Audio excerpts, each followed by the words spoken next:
Shown below is the hypothetical developmental pathway that leads to the formation of spikes in certain cells of ectoderms like the spiny beetle.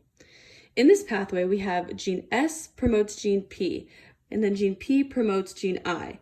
Gene I inhibits gene K inhibits gene E, and gene E's function is to develop spikes in the cell. So to see what effect a mutation will have on the formation of spikes, we can look at some different mutations. So one of the first mutations we can look at is if gene P is no longer present and is mutated. So if we don't have gene P, then there's nothing to promote gene I.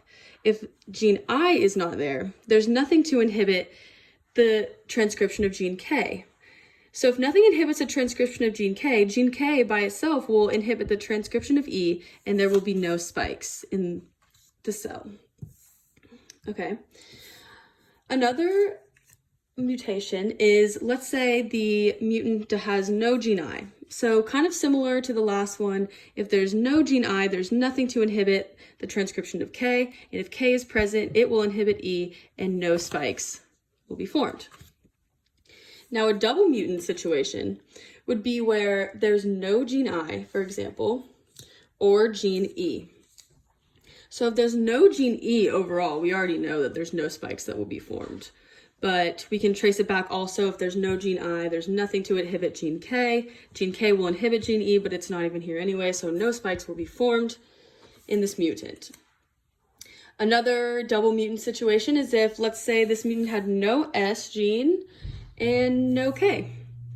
So now we have no S gene, nothing to promote gene P. So if gene P is not here, then we have nothing to promote gene I. If I is not here, nothing to inhibit gene K from being transcribed, but gene K is already mutated, so that's not there. And if nothing is inhibiting gene E, then gene E on its own will produce spikes in the cell. So it's not always bad, these mutations that don't produce spikes, because let's say, for example, in the spiny beetle, we have gene K. And let's say in real life, gene K's purpose is to synthesize or produce the antenna in the beetle. So obviously we don't want spikes on the antenna because they're used for sensory and like helping the beetle get around. So we don't want spikes on them. So gene K will be in high abundance in the antenna regions probably. So if gene K is high abundance there, then that will inhibit gene E and no spikes will be formed. And this is just a hypothesis of why not all the cells in the spiny beetle have spikes and why this pathway is important.